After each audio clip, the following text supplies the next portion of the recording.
কৃষ্ণই কি কৰে বুলি আৰে আৰে কৃষ্ণই নেদেখাকে উদ্ধৱে লক্ষ্যত থাকিল। অফুৰন্ত সংকুচি চাপি চুম্পি কৰি কাছে পৰিল কৃষ্ণৰ দৃষ্টি উদ্ধৱ পাছে তুলিল অন্তহাসি হৰি উদ্ধৱক দেখি ঐ ৰাম ৰাম উদ্ধৱক দেখি আশাই আশা কিছু ভয় নকৰিবা সখী। এনেদৰে যেতিয়া লুকাই লুকাই উদ্ধৱে কৃষ্ণৰ ফালে কৃষ্ণইনো কি কৰে বুলি চাই থাকিল, তেতিয়া হঠাতে ইফাল ইফাল কৰি থাকোঁতে জগতৰ ঈশ্বৰৰ চকুৰ পৰা কোন লুকাই হাৰিব। গতিকে কৃষ্ণই দেখা পালে উদ্ধৱক যে উদ্ধৱে লুকাই লুকাই মোক চাই আছে। তেতিয়া কৃষ্ণই কৈছে, হেৰা প্ৰাণসখী উদ্ধৱ, ভয় নাই, আহা আহা তুমি মোৰ ওচৰলৈ আহাচোন বাৰু, আমি অলপ কথা পাতিম। এইবুলি আকৌ উদ্ধৱক দ্বিতীয়বাৰ আকৌ মাতিলে কৃষ্ণই। আৰু তেতিয়া অহেন শুনি উদ্ধৱৰ উলসিল জীৱ শিহৰি হৰিৰ সবে লোম ভৈলা থিয় প্ৰেম উপজিয়া ঝৰে লোতক বোম্বালে হা কৃষ্ণ কৃষ্ণ ৰৰি পৰিলা নিধালে। আৰু যেতিয়া কৃষ্ণই এনেদৰে উদ্ধৱক মাতিলে, তেতিয়া উদ্ধৱৰ মানে মনত এটা আকৌ নতুন যেন জীৱহে দান পালে। আৰু লগে লগে যদিও দান পোৱা বুলি ভাবিলে, তেতিয়া উদ্ধৱৰ শৰীৰৰ লোমবিলাক কিন্তু জাঙুৰ খাই থিয় হৈ উঠিল। দেখায়ে পালে মোক তেওঁ, এইবুলি থিয় হৈ উঠিল। আৰু কিন্তু লগে লগে কি হ'ল যে উদ্ধৱৰ কৃষ্ণৰ ওপৰত আকৌ আৰু দৃঢ়ভাৱে প্ৰেম জাগৃত হ'ল। আৰু লগে লগে যেতিয়া অতিমাত্ৰা ভক্তিদায়ক প্ৰেমৰ জন্ম পালে, তেতিয়া উদ্ধৱৰ চকুৰে ধাৰাসাৰে চকুলো ববলৈ ধৰিলে। আৰু লগে লগে কি কৰিলে উদ্ধৱে ক'লে, হা কৃষ্ণ কৃষ্ণ ৰৰি পৰিলা নিধালে। আৰু আনন্দৰ চকু পানীৰে বুৰি উদ্ধৱে হা কৃষ্ণ এই বুলি কৈ তাতে বাগৰি পৰিল। দুই হাতে ধৰি দুই অৰুণ চৰণ তাতে মাথা থাপি থৈয়া কৰন্ত ক্ৰন্দন মুকতে যি যাহা ঐ বাপ জগন্নাথ তুমি অবিহনে ভৈলো আজি খে অনাথ। এতিয়া লগে লগে সেই বাগৰি পৰিয়েই চুচৰি চুচৰি কৃষ্ণৰ ৰঙা ধৰণৰ চৰণ দুখনত উদ্ধৱে সাৱটি ধৰি তাতে মূৰটো গুজি লৈ ধাৰে সাৰে হুক হুকাই কান্দি দিলে। আৰু লগে লগে কান্দি থকা অৱস্থাতে উদ্ধৱৰ মুখেৰে ওলাল, হে বাপ জগন্নাথ তুমি মোক এৰি কলৈ যাব ওলালা? তুমি মোক অকলে এৰি থৈ কলৈ যাব ওলালা? তুমি অবিহনে ভৈলো আজিহে অনাথ। আজিৰ পৰাহে তুমি যেতিয়া মোক এৰি যাবা নাইকিয়া হ'বা, মই আজিৰ পৰা অকলশৰীয়া। মই মোৰ নাথ মানে স্বামী নাই, তাৰমানে মই আজিৰ পৰা স্বামী নহা ভাৰ্যাৰ দৰে মই অনাথ হৈ পৰিলোঁ বুলি ক'লে। হে ৰাম এৰিলো মোহ যত পুত্ৰ পৰিবাৰ এহি চৰণক মাত্ৰ কৰিলো সাৰ আকৌ হৰাইলো আবে কিনো মন্দ ভাগি মুক কাক দিয়া নাথ যাহা কৈ লাগি। আৰু লগে লগে উদ্ধৱে কান্দি কান্দি ক'লে, এৰিলো মোৰ মনৰ যিবিলাক মোহ পুত্ৰ ভাৰ্যা এই সকলোবিলাক মই এৰি এহি চৰণক মাত্ৰ কৰিলোঁ সাৰ। মই তোমাৰ এই ৰংগা চৰণ দুখনকে সাৰ কৰি আছিলোঁ, আকৌ হৰুৱাই লোৱাবে কিনো মন্দ ভাগি। হে স্বামী, মই আজিৰ পৰা তোমাৰ এই চৰণ দুখনো হেৰুৱাই পেলালোঁ। মই কিনো ইমান দুৰ্ভগীয়া আছিলোঁ। আৰু মোক কাকো দিয়া নাথ যাহা কৈক লাগি। তুমি যে যাবলৈ ওলালা, তুমি মোক কাৰ ওচৰত গতাই থৈ যাবা এতিয়া? মই কাৰ লগত থাকিম? তুমি যোৱাৰ পিছত মই কাৰ লগত মোক তুমি কাক গতাই দিলা? এইবুলি উদ্ধৱে কৃষ্ণৰ চৰণত দীঘল দি পৰি পৰি এনেদৰে হাকুল বাকুলকৈ কান্দি থাকিল।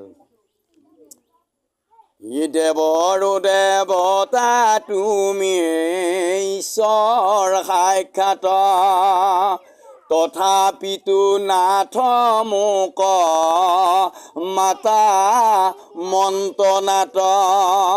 তজু আগে কমন অধম মই পাপী, উবাহসী বুলি মাতা সম্বোধি তথাপি। তুমি দেৱতাৰো দেৱতা, তুমি সাক্ষাৎ মোৰ ঈশ্বৰ, তথাপিতো হে নাথ তুমি জগতৰ ঈশ্বৰ হৈও তুমি মোক মন্ত্ৰনাথ মাতা। তাৰমানে এটা খবৰ হ'লে, তোমাৰ পালি এটা পাচনি এটা কৰিব লাগিলে, কিবা দৰকাৰ হ'লে তুমি মোক দূত পঠিয়াই হ'লেও তুমি মাতি আনা, আৰু ময়ো দৌৰা দৌৰিকৈ তোমাৰ আদেশ পালনৰ নিমিত্তে দাউৰি আহোঁ কিংকৰৰ দৰে। তজুৱাগে কমন অধম মই পাপী। হে নাথ, মই ইমান পাপী আছিলোঁ, মই ইমান অধম, মই ইমান দুৰাচাৰী আছিলোঁ, অভাগ্য আছিলোঁ যে উবাহসী বুলি মাতা সম্বোধি তথাপিতো কিন্তু মই ইমান অধম, মই ইমান দুৰাচাৰী, ইমান পাপী, তথাপিতো কিন্তু হে নাথ তুমি মোক সখী বুলিয়ে মাতিছিলা। ইমান ভাল পাইছিলা তুমি মোক সখী বুলিয়েই মাতিছিলা। হে ৰাম, অন্তে সপুৰত থাকো পিন্ধু বস্ত্ৰ চাৰ, ৰহস্য কথা কমোত নকৰিলা আৰ। ইষব তোমাৰ গুণ সুমৰি সুমৰি, অ ৰাখি আছো প্ৰাণ কিয় এভোনা যাওঁ মৰি। গতিকে অন্তঃপুৰ অৰ্থাৎ তোমাৰ ৰাজকাৰেঙৰ ভিতৰত, তোমাৰ ৰাজ্যৰ ভিতৰত তুমি যিবিলাক পিন্ধি পেলাই দিয়া, তুমি আ অলংকাৰ বা তোমাৰ শৰীৰৰ বস্ত্ৰ তুমি পিন্ধি পেলাই দিয়াবিলাক মই পিন্ধি আছিলোঁ, তাকে পিন্ধি আছিলোঁ। তাৰপিছত ক'লে ৰহস্য কথা কমোত নকৰিলা আৰ। তুমি মোৰ পৰা তোমাৰ একেবাৰে মনৰ ভিতৰত কোনো কথাই লুকাই নাৰাখিলা। তুমি মোক ইমান ভাল পাইছিলা যে যদি তোমাৰ মনৰ আবিৰ্ভাৱিত একেবাৰে গোপনৰো গোপন কথা বেলেগক নকলেও তুমি মোক সখী বুলি ভাবি, বন্ধু বুলি ভাবি মোকেই সকলোবিলাক কৈছিলা। ইষব তোমাৰ গুণ সুমৰি সুমৰি, এই তোমাৰ যিবিলাক মোক ভাল পোৱা গুণ, এই গুণবিলাক স্মৰণ কৰি কৰি ৰাখি আছোঁ প্ৰাণ কিয় এভোনা যাওঁ মৰি। তথাপিতো মই এতিয়াও পৰ্যন্ত কিয় জীয়াই আছোঁ, মই কিয় মৰি যোৱা নাই, এই বুলি উদ্ধৱে কৃষ্ণৰ চৰণ দুখনত দীঘল দি পৰি পৰি এইবিলাক কথা থিয়াই থিয়াই কান্দি আছে। অ ব্ৰহ্মাৰো জনক হুয়া দেৱতো উত্তম, মোক বোলা নাহিকে বান্ধৱ তুমি সম, নেদেখিব দুনাই হেন গুণৱন্ত স্বামী, আজি সে গুচিল চকু অন্ধ ভৈলো আমি।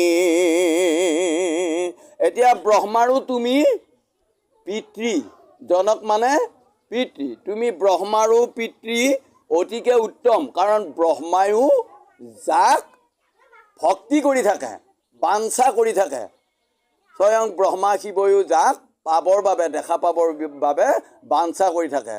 গতিকে তুমি দেৱতাৰো উত্তম, ব্ৰহ্মাৰো পিতৃতুল্য, মোক বোলা নাহিকে বান্ধৱ তুমি, তথাপিতো হে নাথ তুমি জগতৰ ঈশ্বৰ হৈও তুমি মোৰ দৰে তোমাৰ আৰু বেলেগ দ্বিতীয় বান্ধৱ কোনো নাই বুলি মোক বন্ধু বুলিয়ে মাতা। নেদেখিবো দুনাই হেনো গুণৱন্ত স্বামী, তোমাৰ দৰে ইমান গুণী জ্ঞানী স্বামী মই আৰু এই জগতত তুমি অবিহনে আৰু মই কাকো দেখা নাপাম। আজিহে গুচিল চকু অন্ধ বৈলো আমি। গতিকে আজিহে মোৰ এই চকু যেন অন্ধকাৰ হৈ পৰিল, মোৰ জগতখনে অন্ধকাৰ হৈ পৰিল। চামৰে ঢুকিলো চামৰে ধূলিবু কাক শীতল হৈ যাত কাৰ পদ পংকজক জান্তিবু নিদ্ৰাত। মই বিচনীৰে কাক এই শীতল শয্যাত শুই থকা অৱস্থাত মই বিচি শীতল কৰি থাকিম আজিৰ পৰা। কাৰ পদুম ফুলীয়া চৰণ দুখনত মই মালিচ কৰি দিম। বহু দূৰ খোজকাঢ়ি আহিল, বহু ভাগৰ লাগিছে, মই আজিৰ পৰা কাৰ চৰণ দুখন মালিচ কৰি দিম। কাক সেৱা কৰি খপিবু আবেদিন, কাক ভক্তি কৰি কাৰ চৰণত সেৱা কৰি আজিৰ পৰা মই দিন অতিবাহিত কৰিম। ঈশ্বৰে বঞ্চিত ভৈলো কিনো ভাগ্যহীন, মই ঈশ্বৰৰ পৰা আজিৰ পৰা বঞ্চিত হ'লোঁ, মই ইমান ভাগ্যহীন, এইবুলি উদ্ধৱে নিজকে ধিয়াই আছে। জানিলো পাতো কি মুত পৰে নাই পৰে আউৰ নাই, ইটো চিন্তামণি সৰু আইলো হাতে পাই, পুজিবে নপাইলো চৰণক চিৰকাল, হাবিধি কিনো মোৰা অভাগ্য কপাল। এতিয়া জানিলো পাতো কি মুত পৰে আৰু নাই, মুত পৰ আৰু অধম পাপী লোক এই সংসাৰত কোনো নাই, ইটো চিন্তামণি হৰুৱাইলো হাতে পাই। চিন্তামণি মানে বহুমূলীয়া, এই বহুমূলীয়া সম্পত্তিটো মই নিজ হাতে পোৱাৰ পিছতো আজি হেৰুৱাই পেলালোঁ। পুজিবে নপাইলোঁ চৰণক চিৰকাল, এই দুখনি চৰণক, যি দুখনি চৰণত আশ্ৰয় ল'লে মোৰ আৰু কাৰোলৈকে ভয় নাই, এই দুখনি চৰণ আজিৰ পৰা মই হৰুৱাই পেলালোঁ। হা বিধি কিনো মোৰ অভাগ্য কপাল, মোৰ এইহে ভাগ্য আছিলনে, এইবুলি উদ্ধৱে কান্দি আছে। যিদৰে পতিহীনা নাৰীয়ে এই কথাবিলাক একেবাৰে, কাৰণ উদ্ধৱ যেন ভাৰ্যা, কৃষ্ণ যেন স্বামী, স্বামী হৰুৱালে ভাৰ্যাই যিদৰে ধিক্কাৰ কৰি থাকে সুঁৱৰি সুঁৱৰি, ঠিক উদ্ধৱেও ভক্তিৰ দ্বাৰাই এনেদৰে কৃষ্ণক হৰুৱাই এনেদৰে সুঁৱৰি আছে। ধ্বজ বজ পংকজ আংকুশে অলংকৃত, কাৰ খোজ নিৰেখি থাকিবু পৃথিৱীত, আজি গৈল উৎসৱ বিধবা ভৈল ভূমি, এহি বুলি উদ্ধৱে কান্দন্ত হুমা ঘুমি। অৰ্থাৎ জগতৰ ঈশ্বৰ হৰিৰ কৃষ্ণৰ ভৰিৰ পাঁচোটা আঙুলি, পাঁচোটা নাম ধ্বজ বজ জব অংকুশ আৰু পংকজ। গতিকে এই পাঁচটা আঙুলিৰ পাঁচটা, তেওঁ যেতিয়া খোজকাঢ়ি গৈ আছিল তেতিয়া পাঁচোটা আঙুলিৰ ছাপবিলাক পৰি আছিল, আৰু যি একান্ত ভক্ত কৃষ্ণৰ, সেই ভকতবিলাকে কৃষ্ণক নেদেখি কৃষ্ণৰ ভৰিৰ এই খোজৰ যিবিলাক আঙুলিৰ ছাপ, সেই ছাপবিলাকতে ভক্তি কৰি আছিল। ভৰিৰ ছাপবিলাক দেখিয়ে কৃষ্ণক যেন দেখি আছিল, এনেকুৱা অনুভৱ হৈছিল। এতিয়া উদ্ধৱেও এই কৃষ্ণৰ ধিয়াই ধিয়াই এনেদৰে কৈছে, মই ইমান দিনে তোমাৰ ভৰিৰ এই আঙুলিৰ ছাপবিলাক ভক্তি কৰি আছিলোঁ, তোমাক নাপালে মই ভৰিৰ ছাপবিলাকতে ভক্তি কৰিছিলোঁ। এতিয়া মোৰ লগতে আজি কি হ'ল যে কাৰ খোজ নিৰেখি থাকিব পৃথিৱীত, এতিয়া এইখন পৃথিৱীত কোনজন স্বামীৰ খোজ মই চাই থাকিম। এতিয়া আজিৰ পৰাতো তেওঁ নাই, খোজো নাই, গতিকে এই কাৰ পিঠি চাই থাকে, কাৰ খোজ চাই থাকে। আজি গ'ল উৎসৱ বিধৱা ভৈল ভূমি, আজি পৃথিৱীৰ স্বামী আছিল সেইজন জগতৰ ঈশ্বৰ কৃষ্ণ, ভাজ্যা আছিল পৃথিৱী। গতিকে এই পৃথিৱী আজি কোন স্বামীৰ চৰণ চাব এতিয়া? এই বুলি উদ্ধৱে কান্দন্ত হুমাহুমি। অনসহে হৃদয় শোকে প্ৰাণ যায় ফুটি, পাৰন্ত সন্তাপে পৃথিৱীত লোটা লুটি। হা কৃষ্ণ কৃষ্ণ বুলি কতো দেন্ত উকি, তমোময়ী দেখি কতো থাকন্ত নিচুকি। এতিয়া উদ্ধৱে কৈছে, মোৰ হৃদয়ে সহ্য কৰিব পৰা নাই, মোৰ প্ৰাণটো যেন ফুটি কোনোবা পিনে ওলাইহে যাব। পাৰন্ত সন্তাপে পৃথিৱীত লোটালুটি, পৃথিৱীত এনিমিলি দুখ কৰি বাগৰি বাগৰি কান্দি থাকিল উদ্ধৱে। হা কৃষ্ণ কৃষ্ণ বুলি কতো দেন্ত উকি, কেতিয়াবা বাগৰি বাগৰি কান্দি থাকোঁতে দীঘলকৈ আকৌ উকি মাৰি আকৌ কৃষ্ণ এই বুলি যেন আটা পাৰি উঠে। তমোময় দেখি কতো থাকন্ত নিচুকি, আৰু তেওঁ কি কৰিম কি নকৰিম উৱা দিশ নাপায়, কেতিয়াবা আকৌ তধা লাগি থাকে। কান্দন্ত উদ্ধৱে গুণ বৰ্ণাই বৰ্ণাই, অসন্তোষে কেশৱে আচন্ততা কচাই। ভকতৰ দুখত কুল বন মালি, চাৰি হাত মেলি তুলি লন্তয়া কোৱালি। এনেদৰে যেতিয়া কৃষ্ণৰ গুণবিলাক বৰ্ণাই বৰ্ণাই উদ্ধৱে কৃষ্ণৰ চৰণৰ আগত পৰি কান্দি আছিল, তেতিয়া প্ৰভু ভগৱন্তই সহ্য কৰিব পৰা নাছিল। কৃষ্ণ তেতিয়া প্ৰাণ যোৱা নাই। গতিকে কৃষ্ণই উদ্ধৱৰ বিননি চাই আছিল, দুখ বেদনা সহ্য কৰিব নোৱাৰি এটা সময়ত লাহেকৈ উদ্ধৱক পৰি থকা চলৰ পৰা কৃষ্ণই সেই বেদনাদায়ক শৰীৰেৰে আঁকোৱালি ধৰি ল'লে। লৈ তেতিয়া কি কয়, মহা স্নেহে ধৰি উদ্ধৱক গলে বান্ধি, আছিলন্ত কৃষ্ণে কতৈক্ষণে মানে কান্দি। কমল নেতৰ নীৰৱহে সৰি সৰি, মুচিলা সখীৰ মুখ পীত বস্ত্ৰ ধৰি। আৰু অতিকে মৰমত আপ্লুত হৈ উদ্ধৱক কৃষ্ণই আকোলা মাৰি গলত ধৰি কিছু সময় কৃষ্ণয়ো কান্দি আছিল। দুয়োটাৰে কান্দা কাটা লাগিল। আৰু কমল নেত্ৰৰ নিৰ্বহে সৰি সৰি এই কৃষ্ণৰ পদুম ফুলীয়া চকুযোৰৰ পৰা ধাৰাসাৰে চকুলো বৈ থাকিল। তাৰপিছত ক'লে, মুচিলা সখীৰ মুখ পীতবস্ত্ৰ ধৰি। পীতবস্ত্ৰ অৰ্থাৎ হালধীয়া ৰঙৰ পাট কাপোৰ। কৃষ্ণৰ শৰীৰত হালধীয়া ৰঙৰ পাট কাপোৰেৰে আৱৰা আছিল। আৰু তেতিয়া মৰমতে নিজৰ শৰীৰৰ বস্ত্ৰ দি উদ্ধৱৰ চকু দুটা মুখখন মুচি দিলে কৃষ্ণই।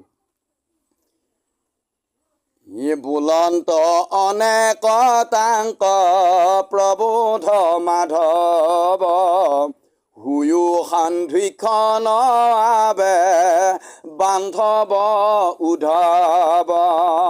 পৰম বান্ধৱ তুমি ভৈলো কৃত কৃত, পুৰিব তোমাৰ আবে মনৰ বাঞ্ছিত।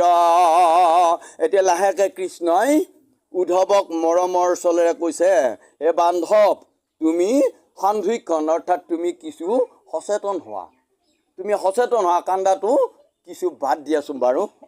তাৰপিছত ক'লে, পৰম বান্ধৱ তুমি ভৈলো কৃত কৃত, তুমি যে মোৰ প্ৰাণৰ শ্ৰেষ্ঠ বান্ধৱ, মই আজি মানিলোঁ, মই আজি কৃতাৰ্থ হ'লোঁ। পুৰিবি তোমাৰ বাবে মনৰ বাঞ্ছিত। হে প্ৰাণ বান্ধৱ উদ্ধৱ, তোমাৰ মনৰ যি ইচ্ছা, এই ইচ্ছাটো মই যোৱাৰ আগে আগে পূৰাই থৈ যাম। আছিলা বহু তুমি উপৰি জন্মত, কৰিলা ভকতি মাত্ৰ মোৰ চৰণত।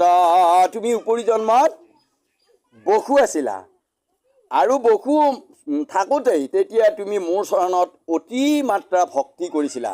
তাৰ ফলে ই জন্মত আখি লৈ লালাগ সুধীৰ ভকতি জ্ঞান পৰম বৈৰাগ্য। আৰু সেই ভকতিৰ বলতহে ই জন্মত আহি তুমি মোক প্ৰাণ বান্ধৱ হিচাপে লাগ দিলা বা মই তোমাক লগ পালোঁ। আৰু সুধীৰ ভকতি জ্ঞান পৰম বৈৰাগ্য, সেইকাৰণেহে একনিষ্ঠ ভক্তি তোমাৰ জন্ম পালে আৰু তোমাৰ এই বিষয়ৰ প্ৰতি অনাসক্তিয়ে দেখা দিলে।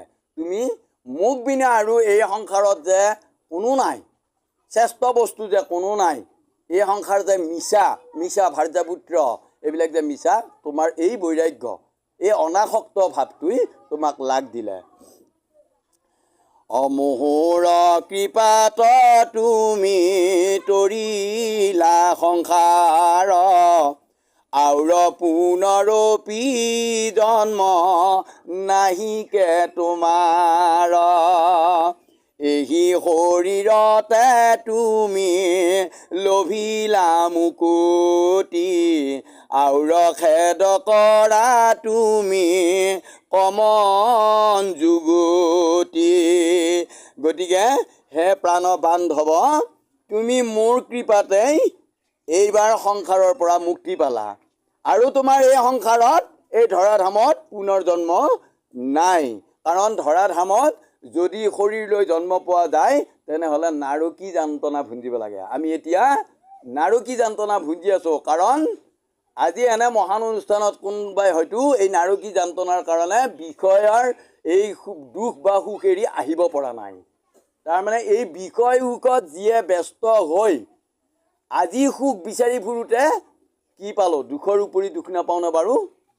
ল'ৰা ডাঙৰ কৰি আছোঁ, ছোৱালী ডাঙৰ কৰি আছোঁ, ভাৰ্যা পুহি আছোঁ, স্বামী পুহি আছোঁ এই বাহ্যিক জগতখনত, কিন্তু যাক নিজৰ নিজৰ বুলি ভাবি কপালৰ ঘাম মাটিত পেলাই পোহপাল দি আছোঁ, কিন্তু এটা সময়ত যেতিয়া মানে সচ্ছল হৈ পৰিব তেওঁলোক, তেতিয়া লাঠ মাৰি থৈ গুচি যাব। যাবনে নাযায় বাৰু? লাঠ মাৰি থৈ। তাৰ মানে কোন কাৰ? সেইকাৰণে এই কথাবিলাক জানি যে বিষয় সুখতে সদায় আসক্ত নাথাকি এনে শৰীৰ এই অনুষ্ঠান যদি পাওঁ, এবাৰ যদি আটাইবিলাক লগ পোৱাৰ সুযোগ হয়, তেনেহ'লে সেইদিনা বিষয়ৰ এই সুখ বাঞ্ছা নকৰি হৰি কীৰ্তনৰ সৎসংগ অনুসৰণ কৰি হৰি কীৰ্তনৰ সুখ লাভ কৰিবলৈ। কাৰণ আজি যিমানখিনি আমি শুনিলোঁ এই শ্ৰেষ্ঠ নাম গুণ জগতৰ ঈশ্বৰৰ, এইখিনিৰ পৰা আমাৰ আজিৰ পৰা ইয়াৰ বিগত দিনৰ যিমানখিনি আমাৰ কৰ্মৰ দ্বাৰা পাপ বা কলুষতা মনত জন্ম হৈছিল, বেয়া ভাৱৰ জন্ম হৈছিল, সেই ভাৱ আজিৰ পৰা নাইকিয়া হৈ যাব। আজিৰ পৰা এইখিনিয়ে ধুই মাজি পৰিষ্কাৰ কৰি দিলে। যিদৰে আমি লেতেৰা কাপোৰখন, বহুদিনৰ লেতেৰা কাপোৰখন চাবোন দিয়াৰ পিছত বৰ সুন্দৰ পৰিষ্কাৰ হয়, তাৰপিছত আকৌ সেইখন কাপোৰ ল'বলৈ ভাল নালাগেনে বাৰু? ঠিক তেনেদৰে আজিৰ এই কৃষ্ণ নামৰ এই চাবোন টুকুৰাই আমাৰ এই মলিনতাপূৰ্ণ অৰ্থাৎ এই কাপোৰ সদৃশ মনটোৰ ধুই পেলালে। আজিৰ পৰা আমি এখন আকৌ নতুন বস্ত্ৰ ল'লে যেনে আনন্দ লাগে, মন ৰংচঙীয়া লাগে, আজিৰ পৰা আকৌ চাবচোন বাৰু। এই কথাখিনি যদি আপোনালোকে মনত ভাবি থাকে, এই কথাখিনি যদি মনত ৰাখে, তেনেহ'লে নিশ্চয় অন্তৰ্যামী পুৰুষে আপোনালোকক সমস্ত কৃপা কৰিব। আজিৰ পৰা অন্ততঃ মনৰ কিছু বেয়া ধাৰণা দূৰ হৈ যাব।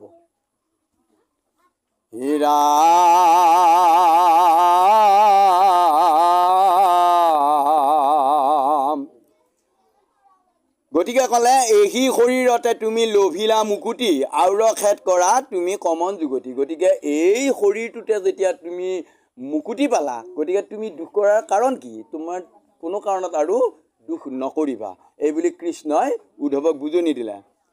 অবৈকুণ্ঠ প্ৰয়াণ কৰ এৰিটো লোক হেন বেলা সখী আখি দেখিলা মোক। এতিয়া কৃষ্ণই উদ্ধৱক কৈছি, হে সখী, মই বৈকুণ্ঠলৈ যাবলৈ ঠিক ওলাইছোঁ আৰু এনে সময়ত যোৱাৰ সময়ত তুমি মোক আহি দেখা পালা। আমাৰ যিদৰে মানুহবিলাকে যদি কোনোবা পুত্ৰ হওক ভাৰ্যা হওক দূৰণিত থাকোঁতে যদি তেওঁৰ স্বামী বা তেওঁৰ মাতৃ তেওঁৰ পিতৃ যদি ঢুকাই থাকে তেনেহ'লে সেইটো দুখ বহুত দিনলৈ থাকে। যোৱাৰ সময়ত ইমান দিনৰ পৰা লালি পালি থাকি যোৱাৰ সময়ত মই এষাৰ মাত দিবও নাপালোঁ। গতিকে আৰু যদি আহি কিবা কাৰণে মাত এষাৰ দিব পাৰে নহয়, গতিকে বিৰাট আনন্দ। সেইকাৰণে কৃষ্ণই উদ্ধৱক কৈছে অতিকে প্ৰাণৰ তুমি মোৰ ভালপোৱা, মই তোমাৰ ভালপোৱা, মোৰ ভাৰ্যা লক্ষ্মীতকৈও মই তোমাক অতি ভাল পাইছিলোঁ। কাৰণ মনৰ কথা মই যিবিলাক লক্ষ্মীক কোৱা নাছিলোঁ মোৰ ভাৰ্যা, সেই সমস্ত কথা মই তোমাক কৈছিলোঁ, মই তোমাক কিমান ভাল পাইছিলোঁ। গতিকে তুমিও মোক সেইমতে ভাল পাইছিলা। এতিয়া মই বৈকুণ্ঠলৈ যাব ওলালোঁ ইহঁতে হাত ত্যাগ কৰি। গতিকে যোৱাৰ সময়ত যে তুমি মোক লগ পালা, তুমি তোমাৰ মোৰ যে কথোপকথন হ'ল, গতিকে তুমি আৰু কিয় দুখ কৰিব লাগে? গতিকে আমি কৈ মিলি এৰা এৰি হ'ম। কৈলোঁ যিটো মহাজ্ঞান ভকতি ব্ৰহ্মাত কৰিবু বেকত তাক উদ্ধৱ তোমাত। মই ভক্তি জ্ঞান যিটো ইতিমধ্যেই ব্ৰহ্মাদেৱৰ আগত কৈছিলোঁ, আজি সেই কথাখিনি মই যোৱাৰ আগে আগে তোমাৰ আগত কৈ থৈ যাম। হেন কৃপা বাক্য বাণী শুনিয়া স্বামীৰ মহাস্নেহে সি হৰিল সমস্তে শৰীৰ দুয়ো নয়নৰ নীৰ ধাৰে বহি যায় কৰজোৰে বুলিল অন্ত উদ্ধৱে দুনাই। এতিয়া যেতিয়া এনেদৰে কৃষ্ণই ক'লে মই ব্ৰহ্মাদেৱৰ আগত কোৱা কথাখিনি আজি মই তোমাৰ আগত দ্বিতীয়বাৰ কৈ থৈ যাওঁ, তেতিয়া উদ্ধৱে শুনাৰ লগে লগে অতিমাত্ৰা ভক্তিত উদ্ধৱৰ শৰীৰৰ লোম আকৌ শিহৰি উঠিল। আৰু তাৰপিছত অতিকে মৰমেৰে তেওঁ কি কৰিলে, ভক্তিভাৱত দুই চকুৰে সৰসৰি চকু ববলৈ ধৰিলে। কাৰ? উদ্ধৱৰ। হে ৰাম। আৰু লগে লগে হাতযোৰ কৰি উদ্ধৱে কৃষ্ণক কিনো কয়, চৰণে সেৱাৰ উদ্যমক কৰো মাত্ৰ এতেকতে এতেক স্নেহৰ ভৈলো পাত্ৰ কিনো কৃপা মই তুমি ভিত্ৰ প্ৰিয় দেৱ কোনো অধম অন্ধে নকৰিবে সেৱা। এতিয়া উদ্ধৱে মনতে তেওঁ মুখেৰে ক'লে কৃষ্ণক যে তোমাৰ চৰণে সেৱাৰ উদ্যমক কৰোঁ মাত্ৰ। তাৰমানে মই মোৰ শৰীৰত শক্তি যদিও নাই, ইমান বেদনা দুখ, তথাপিতো মনে প্ৰাণে তোমাৰ চৰণ দুখনকে মই সেৱা কৰি থাকিম বা আছোঁ। আৰু দুয়ো তাৰপিছত এতেকতে এতেক স্নেহৰ ভৈলো পাত্ৰ। আৰু সেইকাৰণে ইমান দিনেও যি সদায় তোমাৰ চৰণত ভক্তি হয়, সেইকাৰণে তুমি ব্ৰহ্মাদেৱৰ আগত, স্বয়ং ব্ৰহ্মাদেৱৰ আগত কোৱা গোপন ভক্তি জ্ঞানৰ কথা আজি তুমি মোৰ আগত কম বুলি ক'লা। গতিকে কিমান তুমি মোক ভাল পাব লাগিব। গতিকে আৰু এই ভাল পোৱাটো বেলেগেৰে নহয়, কাৰণ কি দিয়া পুজিম প্ৰভু চৰণে মুৰাৰী, তোমাৰ সেৱাৰ ফুল নাপালোঁ বিচাৰি। গতিকে জগতত তোমাক পূজা কৰিবৰ যিটো ফুলেৰে তুমি সন্তুষ্ট সেই ফুলটো মই বিচাৰিয়ে নাপালোঁ। বুজিলেনে? সেই ফুলটো মই বিচাৰিয়ে নাপালোঁ। গতিকে সেইকাৰণে কৈছে হৃদয়ৰ মাজে আছে একডালি পুষ্প, সেই পুষ্পে পুজিলেহে গুৰু হয় তুষ্ট। গতিকে তেওঁ সমস্ত, কাৰণ ধন দিয়া পুজিম তেওঁৰ ভাৰ্যাই লক্ষ্মী, নহয়নে বাৰু? অৰ্থ দিয়া পুজিম তেওঁৰ ভাৰ্যা তাতে সমস্ত আছে। গতিকে তেওঁক আমি কি দি সন্তুষ্ট কৰিম? একো দি সন্তুষ্ট কৰিব নোৱাৰোঁ। গতিকে তেওঁক এতিয়া সন্তুষ্ট কৰিব লাগিলে আমি কিহেৰে পাৰিম? উদ্ধৱৰ দৰে এই হৃদয়খন দান দিব লাগিব তেওঁৰ তাত। এই হৃদয়খন যদি আমি উজাৰি দিব পাৰোঁ তেওঁৰ চৰণত, তেনেহ'লে তেওঁ কৃপা কৰিব। আৰু যেতিয়া তেওঁ কৃপা কৰিব আমায় আৰু কি লাগে? যিটো জনে ফুৰে সদা হৰি নাম গায়া, হৰিৰ কৃপাত সিটো সুখে তৰে মায়া। যাৰ মুখে ৰামবাণী আশে হৰ হৰি, নিশ্চয় জানিবা তাৰ বৈশ্য ভৈলা হৰি।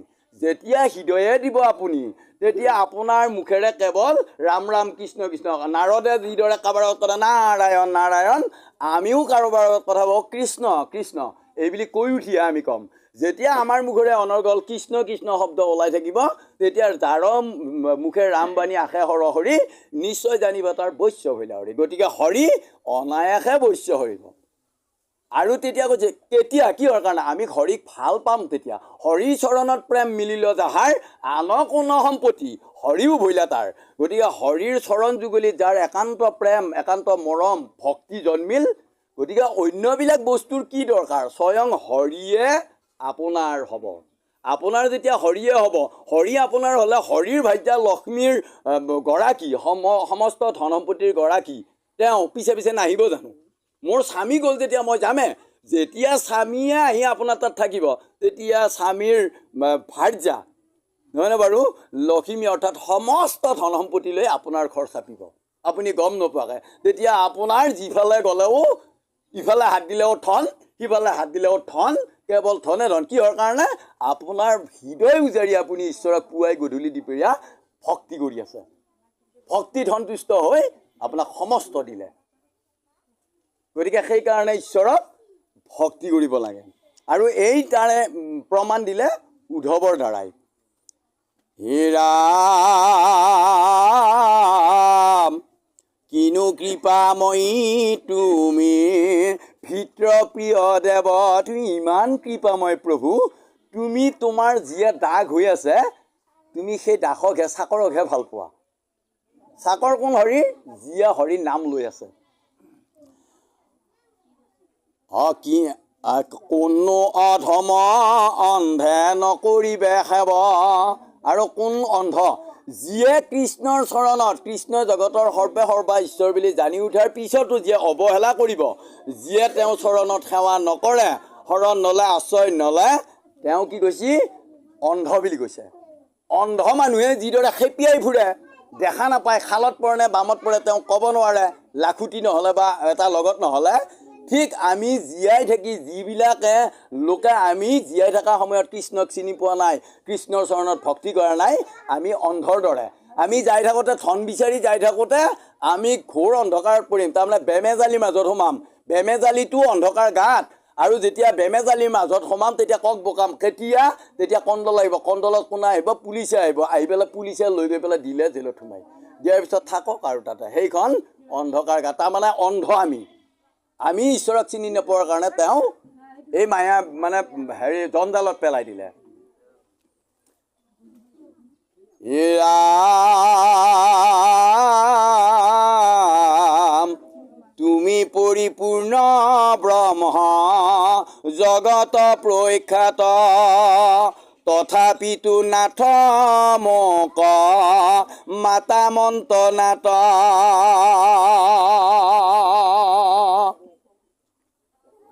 অসোধা কথা আমাত সামান্য যেন জন, সুমৰি হাক মোৰ মোহ হোৱা মন। ব্ৰহ্মাতভ কোটি জ্ঞান যিটো কৈলা স্বামী, তাংক জানি বাক যেবে যোগ্য আমি। কহিও কমুত তেবে প্ৰভু ভগৱন্ত, সংসাৰ দুখৰ হেৰ কিবা পাওঁ অন্ত। গতিকে হে নাথ, ব্ৰহ্মাৰ আগত তুমি যি জ্ঞান দিলা, সেই জ্ঞানখিনি মই তোমাৰ চৰণত সেৱলি জনাইছোঁ। তুমি মোক দিয়া। কিজানি তোমাৰ মুখৰ এই বিদায় বেলা, তোমাৰ মুখৰ এই জ্ঞানৰ বাণী শুনি কিজানি মই সংসাৰৰ পাৰ পাওঁৱেই, দুখৰ বা সন্তাপৰ পাৰ কিজানি পাওঁৱেই। অমিলিল মৈত্ৰেয় ঋষি সেই সময়ত, কৃষ্ণক প্ৰণামী থিয় ভৈলন্ত আগত। আৰু এনেদৰে যেতিয়া উদ্ধৱে প্ৰাৰ্থনা কৰিলে, ঠিক তেনে মুহূৰ্ততেই মৈত্ৰেয় ঋষি আহি সেই ঠাইত উপস্থিত হ'ল। তেতিয়া তাংক দেখি প্ৰভু পাছে তুলিলন্ত হাকি, কহিলা ৰহস্য জ্ঞান ভকতি প্ৰকাশী।